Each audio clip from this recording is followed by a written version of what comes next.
정말 간단하게 귀신을 부르는 법을 알려줄게. 지금 너네 집 벽을 가볍게 두드려봐. 두드리다 보면 어딘가에서 통통 소리가 들리면서 벽 안이 비어있는 곳을 찾을 수 있을 거야. 그 벽을 기억하고 새벽 2시가 될 때까지 기다리면 돼. 새벽 2시가 되었으면 집안에 있는 불을 모두 꺼버리고 암막 커튼 같은 것이 있으면 커튼까지 쳐서 아무것도 보이지 않는 완벽한 어둠 상태를 만들어. 휴대폰으로 30분 알람을 맞춰두고 비행기 모드로 바꿔놓으면 돼. 방에는 오직 너 혼자만 있어야 해. 사람은 물론이고 반려동물도 마찬가지야. 오직 생명체는 너 하나뿐이어야 돼. 자, 모든 준비를 마쳤으면 그 벽을 7번 두드려. 그리고 가만히 눈을 감고 벽에다 대고 느긋하게 속삭이듯 주문을 외우면서 내가 말하는 대로 행동하면 돼. 나는 이 집의 입입니다. 나는 여기서 이 집을 선물 받았습니다. 나는 기쁜 이 마음을 당신에게 2번 두드리고 알려드립니다. 그리고 벽을 2번 두드려. 그런데 나는 내 입을 그만 집안 어딘가에 잃어버리고 말았습니다. 벽을 3번 두드려. 슬픔이 찾아와 나는 이 마음을 당신에게 털어놓고 싶습니다. 벽을 2번 두드려. 혹시 벽 안에는 내 입이 있습니까? 벽에 귀를 가져다 대고 다시 2번 두드려. 당신이 내 입을 가지고 있습니다. 귀를 가져다 댄 상태로 머리 위로 박수를 3번 쳐. 얼굴이 없는 당신은 내 입을 빌려 말을 걸었습니다. 쉿 하는 몸짓을 만들어. 검지를 입술에 갖다 대는 몸짓. 그리고 집중해.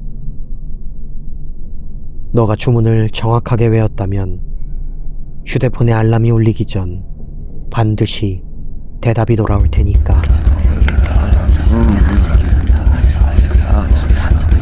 휴대폰 알람이 울리면 귀신은 떠나갈 거야. 넌 자연스럽게 불을 모두 켜고 원한다면 소금으로 입가심을 해도 좋아. 귀신이 너한테 말한 건 오직 너만 알고 있으면 돼. 아무도 궁금해하지 않아. 오직 너만 알고 있으라고. 근데 한 가지는 명심해. 벽 안이 아니라 집 안에서 두드리는 소리가 들려온다면 그냥 포기하는 게 편할 거야.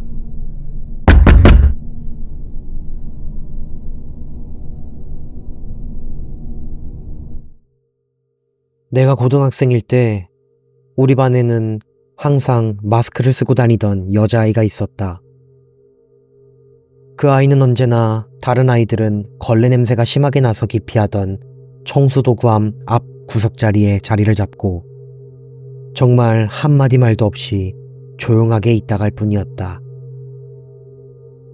고등학교 때 전학을 온 건지 그 여자애를 아는 친구들은 없었고 언제나 그녀는 홀로 있었다. 그녀는 절대 마스크를 벗지 않았다. 에어컨이 고장나서 모두가 교복까지 벗어던진 한여름에도, 달리기 수행평가를 봐 숨이 턱끝까지 차올랐던 그날에도, 심지어 점심시간에는 식당에서 그녀의 모습을 찾아볼 수 없었다. 이렇게 마스크를 절대 벗지 않다 보니 우리들 사이에서는 말도 안 되는 소문만 무성할 뿐이었다. 하관이 엄청 못생겨서 가리고 다닌다. 어릴 적에 사고를 당해 입 주위가 찢어져 있다. 가정폭력을 당하고 있어 상처를 숨기려고 한다. 심지어는 빨간 마스크 괴담 이야기까지 떠들어댈 정도였다. 나는 그녀에 대해 크게 관심을 가지지는 않았지만 그녀의 바로 앞자리가 내 자리였기에 이래저래 엮일 일이 많았다. 우리 담임 선생님은 단체 활동이나 조를 나누는 수업이 필요할 때는 언제나 앞뒤 책상 4개를 기준으로 조를 편성하셨다. 그녀의 책상은 짝꿍 없이 혼자였기에 나와 내 옆자리 친구는 항상 그녀와 같은 조로 활동을 하였다.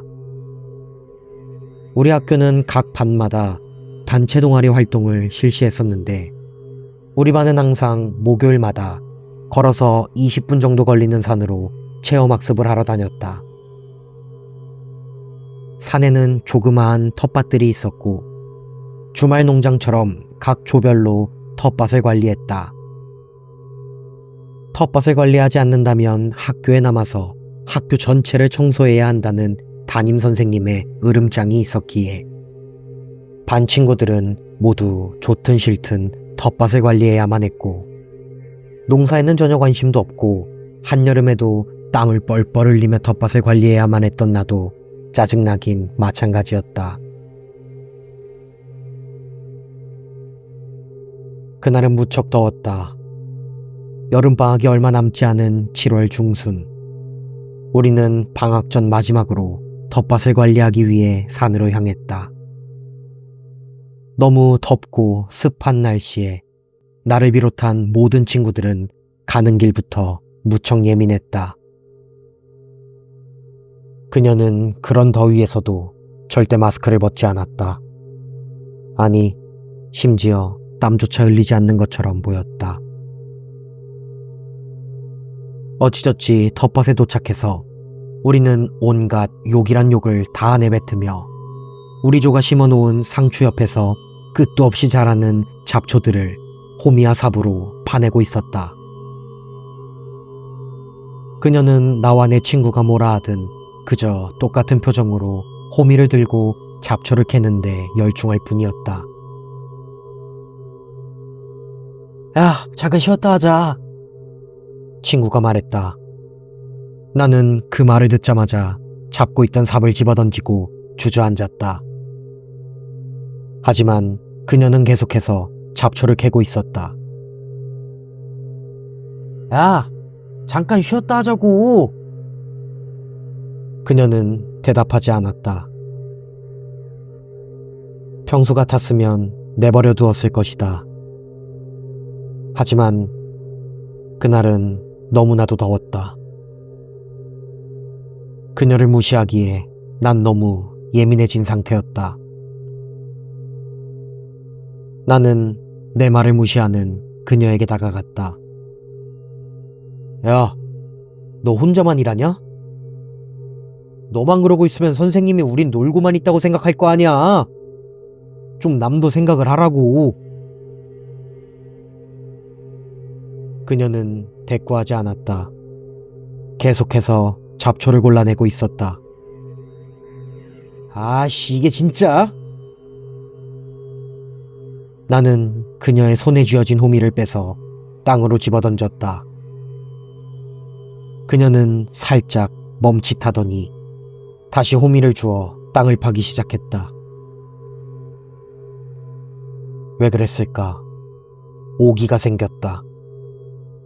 어떻게든 그녀가 이 개짓거리를 하는 걸 멈춰 보이고 싶었다. 말했듯이 그날은 무척 더웠다. 난 너무 예민했다. 적당히 하라고, 이 개새끼야! 난 그녀의 양팔을 붙잡고 뒤돌아 있던 그녀의 몸을 내 쪽으로 강제로 돌렸다.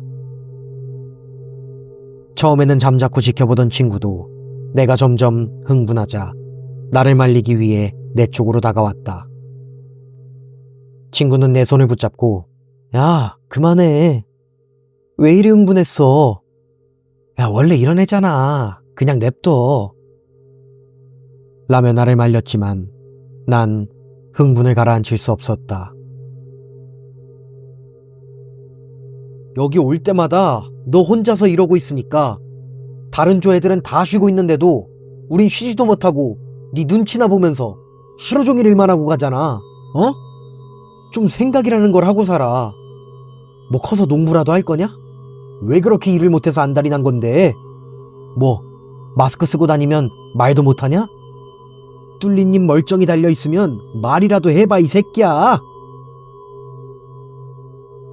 그저 내가 힘을 주는 대로 휘청휘청거리던 그녀가 마스크 이야기와 입 이야기를 꺼내자 물끄러미 고개를 들고 나를 바라봤다.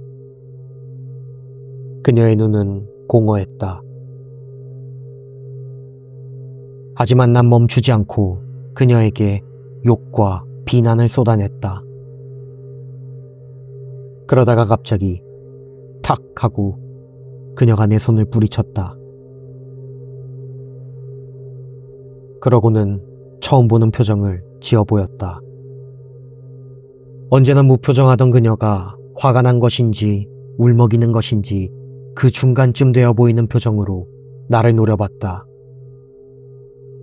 그러고는 무언가 결심한 듯 천천히 자신의 얼굴로 손을 올렸다. 그리고 천천히 그녀가 쓰고 있던 마스크를 아주 천천히 벗어냈다.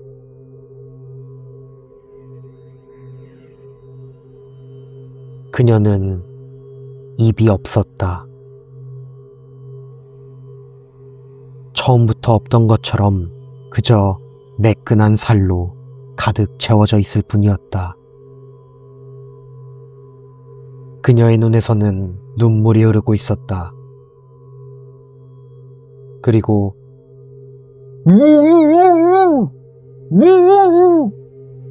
하는 거친 고함을 치며 주저앉았다.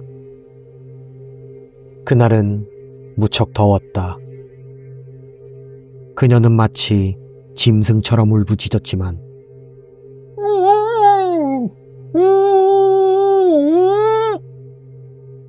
거리는 소리만 들려올 뿐이었다.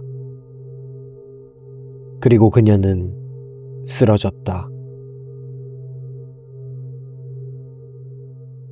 그녀는 구급차에 실려갔고 이후 다시는 학교에서 볼 수 없었다. 소문으로는 스스로 목숨을 끊었다는 소리가 퍼져나갔다. 모든 것은 내 탓이었다. 나는 그녀에게 결코 용서받지 못할 나쁜 짓을 하였다. 그녀를 다시 만날 수만 있다면 무슨 짓을 해서라도 용서를 빌고 싶다. 사과하고 싶다. 이 죄책감에서 벗어나고 싶다.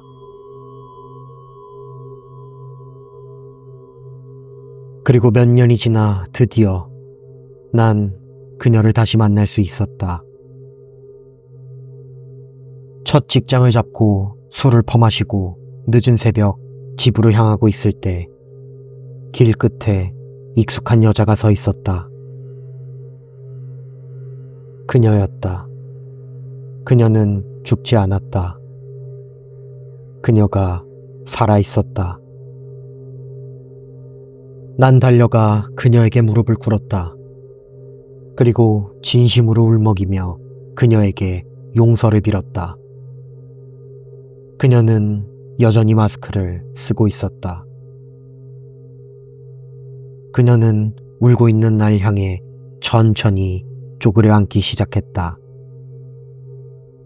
그러자 그때처럼 그 공허한 눈빛이 내게 보였다.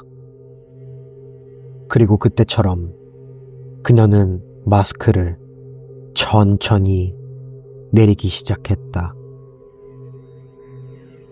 그리고 그녀는 그때와는 달리 입이 달려 있었다.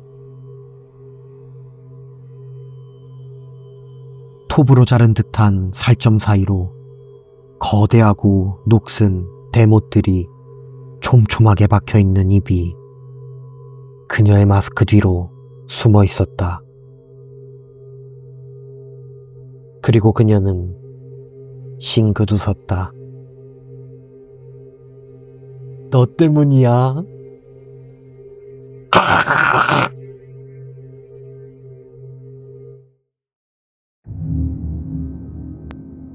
지난달 충청도 문경 인근 낙천강에서 7명의 시신이 떠올라 국민들에게 큰 충격을 안겨주었습니다. 5명의 사체는 발견되기 2개월 전 실종 신고가 접수되었던 낙천 마을의 청소년들로 추정되고 있습니다. 실종 신고가 접수된 이들은 13세의 가군과 나군, 17세의 다군과 라군, 18세의 마군입니다. 시체의 훼손 정도가 심해 정확한 사망 원인이 밝혀지지 않았으나 시체 주변에서 발견된 캠핑용 텐트와 침낭이 무언가로 심하게 난도질당한 듯 찢어져 있었으며 캠핑장 주변 나무에서도 다량의 긁힌 자국과 혈흔들이 발견되었습니다. 경찰들은 사건의 조사를 위해 목격자를 찾고 있으나 실종된 청소년들의 부모와 주민들의 실종 당시 증언들을 제외하고는 별다른 성과를 거두지 못하고 있는 상황입니다. 당시 마을에서 거주 중이던 폭력전과 오범의 최모 씨가 긴급 체포되어 조사를 받았으나 확실한 알리바이로 인해 용의선상에서 제외되었습니다. 네, 언론에서 공개한 내용은 여기까지입니다. 특이사항들은 유출되지 않은 것 같습니다. 네, 그럼 특이사항과 기타 정황들 다시 브리핑 드리겠습니다. 첫 번째, 시체와 캠핑용품들, 그리고 인근 나무들에서 발견된 긁힌 자국과 난도질은 적은 손톱 자국으로 판명되었습니다. 짐승 아니고요, 사람의 손톱 자국입니다. 피해자들은 죽을 때까지 손톱으로 긁히면서 과다출혈로 사망했을 가능성이 매우 높고요. 문제는 나무나 캠핑 도구를 어떻게 손톱으로 난도질했냐는 점인데 이는 아직 확실하지 않습니다. 네, 다음 두 번째, 피해자들의 장기에서 소화되지 않은 다량의 고사리들이 발견되었습니다. 아마 범인이 살인 후에 입을 통해 쑤셔 넣었다고 생각이 되는데 문제는 그 과정에서 발생해야 할 상처나 흔적들은 남아있지 않았습니다. 이 부분도 일단 확실하지는 않습니다. 피해자를 협박해서 고사리를 먹인 후에 살해했을 가능성도 있는데 그 고사리의 형체가 워낙 온전하게 남아있는지라 이도 확실하지는 않습니다. 네, 그리고 세 번째, 실종부터 시체 발견까지의 과정에서 유일한 목격자가 한 명 있습니다. 문제는 이 목격자가 오래전부터 신병을 앓고 있다는 정신질환자인데 여기 주민들 사이에서는 미치광이로 유명한 자인지라 언론에는 공개하지 않았습니다. 이 자의 증언으로는 그건 살인이 아니라 재물이다. 언제나 20해가 넘기 전 사내 아이들을 골라 신의 굶주림을 달랜다. 그들의 부모의 눈물은 거짓이다. 등이 있습니다. 네, 신변은 확보했는데 도움이 될 것 같지는 않습니다. 가장 최근에는 신이 떠났다. 아이들의 시체는 이제 맛이 없다. 라는 소리를 해대고 있습니다. 상담사분께서 계속 치료와 소통을 시도하고 계시긴 한데 큰 의미는 없어 보입니다. 네. 마지막으로 피해자 가족들의 반응입니다. 언론과의 인터뷰를 거부하는 모습은 그렇다 할지라도 저희가 조사차 방문했을 때도 대화를 거부하고 피해자들 신원 확인하는 과정에서도 감정적인 동요가 전혀 없던 모습을 보여줬습니다. 꺼림칙하기는 한데 파고들 명분도 없고 보는 눈도 많은지라 자세한 조사는 불가능할 것 같습니다. 또 추가적으로 살해 현장 주위의 낡은 절에서 스님 한 분이 최근 낙천강에서 시신으로 발견되었습니다. 사인은 스스로 가셨고요. 다만 절에서 일기를 하나 발견했는데 마지막 내용이 그 정신질환자가 말하던 내용과 유사해서요. 강이 말랐으니 신이 남아 무엇을 해줄 수 있으랴. 기껏 가져다 놓은 제철 음식이 모두 상해버려 떠올랐으니 신이 버린 이 물줄기에서 나의 존재란 부질없구나. 가 그 내용입니다.